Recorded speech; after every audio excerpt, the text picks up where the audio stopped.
Assalamualaikum warahmatullahi wabarakatuh. Halo sahabat semua, dimanapun kalian berada. Terima kasih sudah meluangkan waktu dan kembali di channel ini. Pernahkah kita berpikir, apa jadinya jika harta melimpah datang dari jalan yang salah? Kami akan membawakan sebuah kisah tentang seorang penjudi kaya, yang hidupnya dipenuhi kemewahan. Namun perlahan tersungkur oleh dosa yang tak terhitung. Namanya Amazo. Di kota itu, hampir semua orang mengenalnya sebagai pengusaha sukses. Rumahnya besar, mobilnya berganti tiap tahun, dan uang seakan tak pernah habis dari tangannya. Tapi hanya sedikit yang tahu. Sumber kekayaannya bukan dari usaha yang halal. AM adalah penjudi. Bukan penjudi kecil di warung kopi. Ia bermain di meja besar, taruhan ratusan juta, bahkan miliaran. Kasino gelap, rumah mewah tersembunyi, hingga jaringan perjudian online internasional, semua pernah ia kuasai. Awalnya, ia hanya mencoba. Satu malam, kartu berpihak padanya. Malam itu ia menang besar. Uang datang begitu mudah. Terlalu mudah. Sejak saat itu, Amazon percaya satu hal. Keberuntungan adalah Tuhan bagiku. Hari-harinya dihabiskan di meja judi. Tawanya keras saat menang, makiannya lebih keras saat kalah. Ia tak peduli azan berkumandang. Tak peduli ibunya yang mulai jarang dikunjungi. Tak peduli istrinya yang sering menangis diam-diam di kamar. Baginya, yang penting satu. Menang. Saat hartanya semakin banyak, dosanya pun ikut menumpuk. Ia mulai menyuap aparat. Menipu rekan bisnis. Memeras orang-orang yang kalah darinya. Beberapa kehilangan rumah. Ada yang kehilangan keluarganya. Dan, ada yang kehilangan harapan hidup. Namun Amazon menutup mata. Setiap kali hati kecilnya berontak, ia menenggak minuman mahal. Setiap rasa bersalah datang, ia kembali ke meja judi. Sampai suatu malam. Di sebuah ruangan gelap penuh asap rokok, Amazon duduk di kursi favoritnya. Di depannya, tumpukan chip lebih tinggi dari biasanya. Semua orang menatapnya, takut sekaligus kagum. Amazon tersenyum puas. Tuhan lagi di pihak gue, katanya sombong. Ia mengangkat kartu. Dan saat itulah, tangannya tiba-tiba gemetar. Jantungnya berdegup tak wajar. Kepalanya terasa berputar. Keringat dingin mengalir di pelipisnya. Untuk pertama kalinya dalam hidupnya, AM merasa takut. Bukan takut kalah uang. Tapi takut pada sesuatu yang tak bisa ia lihat. Suara tawa di ruangan itu perlahan terdengar jauh. Lampu terasa makin redup. Dan di dalam kepalanya, muncul bayangan wajah-wajah orang yang pernah ia hancurkan hidupnya. AM mencoba berdiri. Namun kakinya terasa lemas. Chip-chip di depannya jatuh berserakan ke lantai. Suara koin itu terdengar seperti hitungan dosa. Dan malam itu, keberuntungan yang selama ini ia sembah perlahan mulai meninggalkannya. Malam itu menjadi awal perubahan besar dalam hidup Amazon. Ia terbangun di sebuah kamar VIP rumah sakit. Lampu putih menyilaukan matanya. Bau obat menusuk hidungnya. Di dadanya, ada rasa nyeri yang tak pernah ia rasakan sebelumnya. Seorang dokter berdiri di samping ranjang. Bapak kena serangan jantung ringan. Kalau telat sedikit saja, mungkin ceritanya sudah berbeda. Amazon hanya terdiam. Untuk pertama kalinya, kata mati terdengar sangat dekat. Namun begitu kondisinya membaik, satu hal yang ia tanyakan bukanlah kabar keluarganya, bukan juga nasihat dokter. Chip saya. Uang saya. Aman, kan? Dokter menatapnya lama, lalu menghela napas. Beberapa hari kemudian, Amazon kembali ke rumah mewahnya. Rumah itu besar, tapi terasa kosong. Istrinya jarang bicara. Tatapan matanya dingin, lelah, dan penuh kecewa. Amazon tahu. Ia telah kehilangan sesuatu yang lebih berharga dari uang. Tapi egonya masih terlalu besar untuk mengakuinya.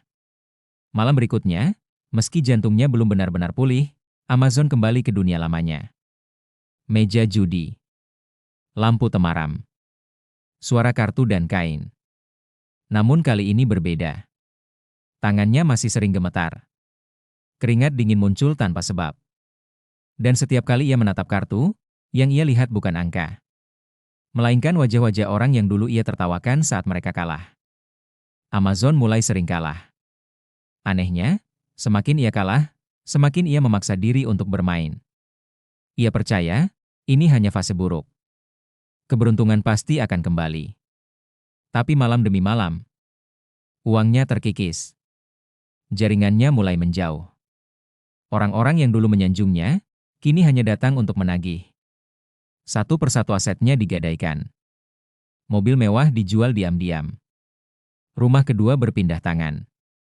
Amazon masih berusaha tersenyum di depan dunia. Namun di balik pintu kamar, ia sering duduk sendirian dalam gelap. Suatu malam, saat hujan turun deras, Amazon pulang lebih awal dari biasanya. Rumahnya sepi. Istrinya sudah tertidur. Di ruang tamu yang luas itu, ia duduk menatap dinding kosong. Tanpa sadar, bibirnya bergetar. Kalau memang semua ini salah, kenapa dulu aku dibiarkan menang? Gumamnya lirih. Tak ada jawaban. Hanya suara hujan. Dan detak jantungnya sendiri, yang kembali berdetak tak beraturan. Malam itu, Amazon merasakan sesuatu yang belum pernah ia rasakan sebelumnya. Takut hidup, dan lebih takut mati. Pagi itu, Amazon terbangun oleh suara tangisan tertahan. Bukan dari luar rumah. Suara itu datang dari dapur. Ia berjalan pelan, jantungnya kembali berdebar. Di balik pintu dapur, ia melihat istrinya duduk di lantai, memeluk lutut. Di tangannya, ada map coklat lusuh, berisi surat-surat penagihan. Amazon terdiam. Istri saya, kenapa ini ada di sini? Suaranya serak. Perempuan itu mengangkat wajahnya. Matanya sembab, merah, dan penuh luka yang sudah terlalu lama dipendam. Karena semua orang mencarinya ke rumah, jawabnya pelan. Mereka ke kantor, ke rumah ibu, bahkan ke sekolah anak kita. Kata anak membuat dada Amazon terasa dihantam keras. Anaknya? Sudah lama tak berbicara dengannya. Amazon mencoba mendekat, tapi istrinya mundur. Kamu tahu apa yang paling menyakitkan? Katanya lirih. Bukan soal uang. Tapi soal kebohongan yang kamu ulang setiap hari. Amazon membuka mulut, tapi tak ada kata keluar. Kamu bilang bisnis. Kamu bilang proyek. Kamu bilang ini semua halal. Lanjutnya, air mata jatuh satu persatu. Padahal sejak awal, kamu tahu ini judi. Ruangan itu terasa sesak. Amazon duduk perlahan di kursi. Tangannya gemetar. Aku cuma mau kita hidup enak, katanya pelan, hampir seperti pembelaan pada dirinya sendiri. Istrinya tersenyum pahit. Enak menurut siapa? Amazon? Menurutmu, atau menurut Tuhan? Kalimat itu menghantam lebih keras dari tamparan. Hari itu, anaknya pulang sekolah lebih awal. Remaja itu berdiri di ambang pintu, menatap Amazon tanpa hormat, tanpa benci, hanya kecewa. Ayah tahu nggak? Katanya dingin. Teman-teman bilang ayah kaya karena judi. Amazon bangkit. Itu bohong? Kalau bohong, potong anaknya. Kenapa ayah nggak berani sumpah di depan ibu? Amazon membeku. Tak ada satupun kata keluar dari mulutnya. Anaknya tertawa kecil, tawa yang bukan bahagia. Jangan jemput aku lagi, katanya sambil berjalan ke kamar. Aku malu. Pintu kamar tertutup. Keras. Tegas. Dan untuk pertama kalinya, Amazon merasa benar-benar miskin. Bukan miskin harta. Tapi miskin harga diri. Miskin kepercayaan.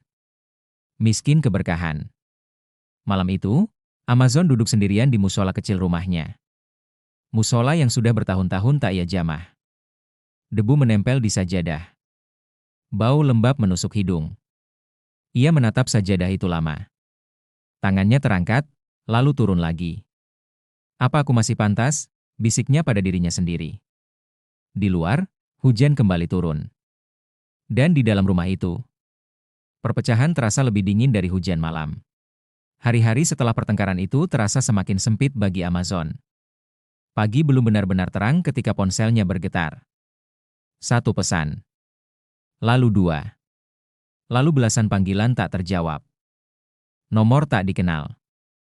Ia tahu, ini bukan lagi sekadar penagih biasa. Siang harinya, pagar rumah diketuk keras. Bukan diketuk, dipukul. Amazon mengintip dari jendela. 3 pria berdiri di luar. Wajah mereka dingin, tatapannya tajam, tanpa senyum. Pak Amazon, kata salah satu dari mereka saat pintu dibuka.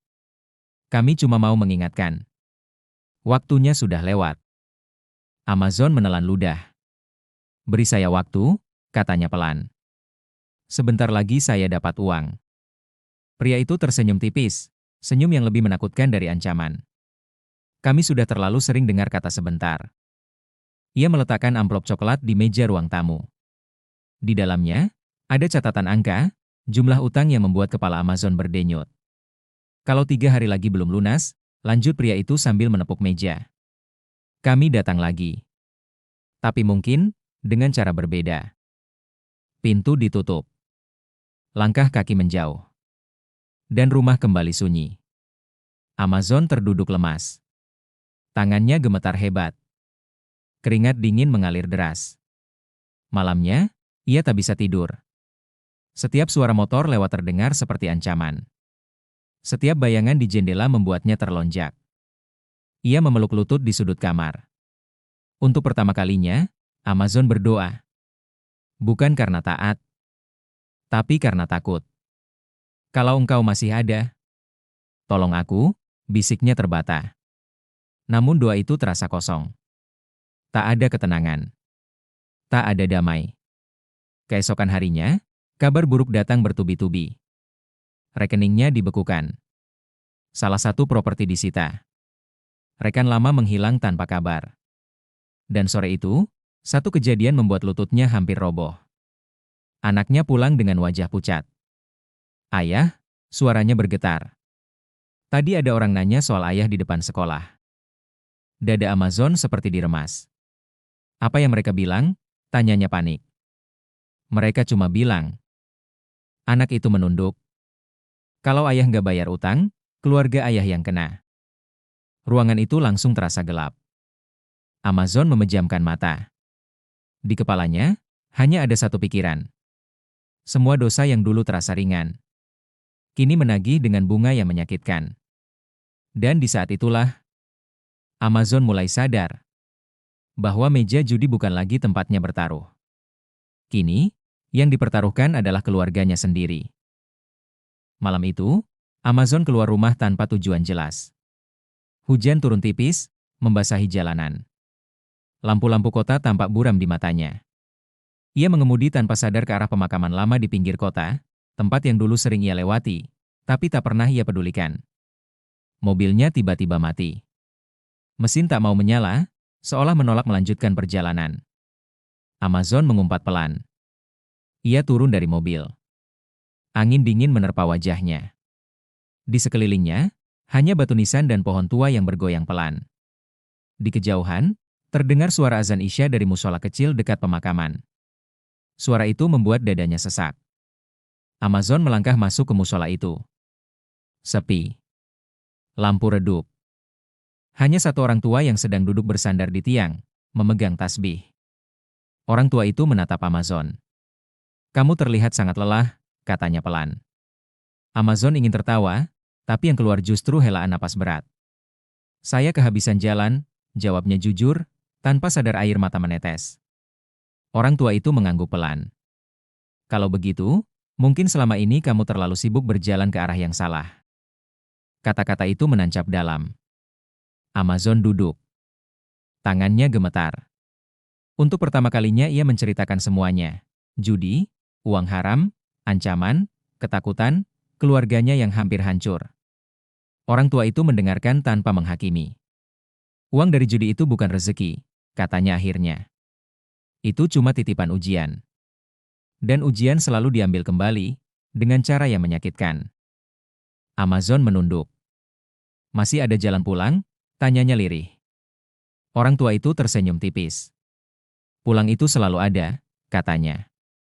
Tapi jalannya sempit. Berat. Dan harus dibayar, dengan kejujuran dan penyesalan. Saat Amazon keluar dari musola, hujan berhenti. Udara terasa lebih dingin, tapi dadanya sedikit lebih ringan. Namun teguran itu belum selesai. Ketika ia kembali ke mobil, ponselnya bergetar keras. Satu pesan masuk. Waktu habis. Di bawahnya, ada foto. Foto rumahnya. Diambil dari jarak dekat.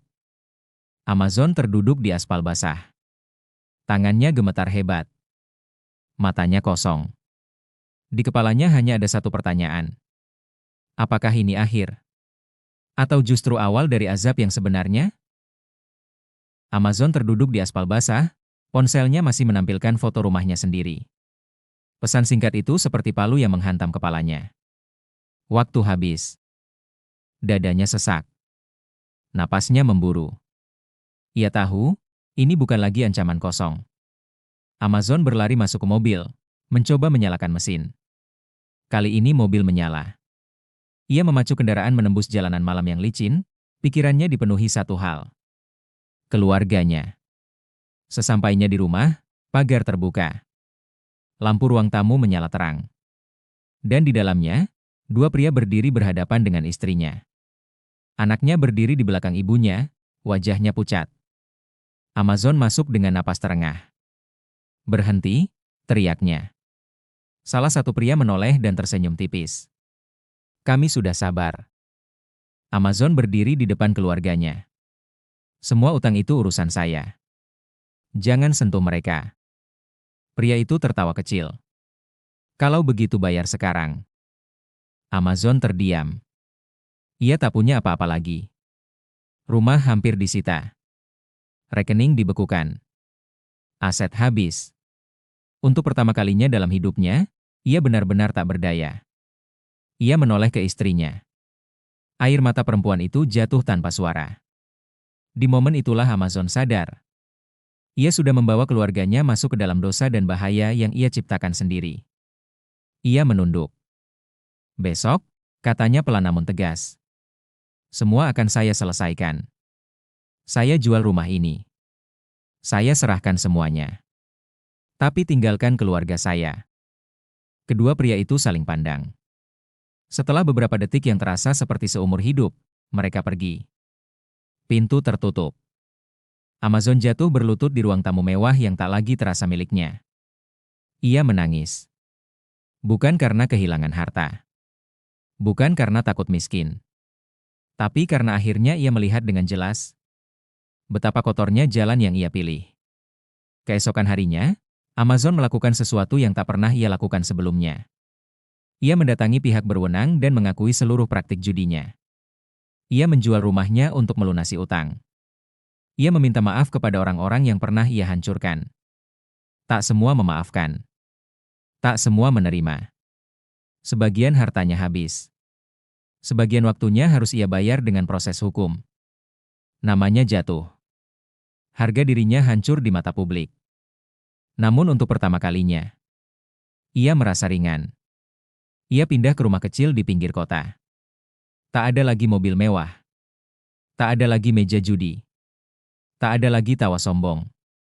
Yang ada hanyalah sajadah yang kini tak lagi berdebu.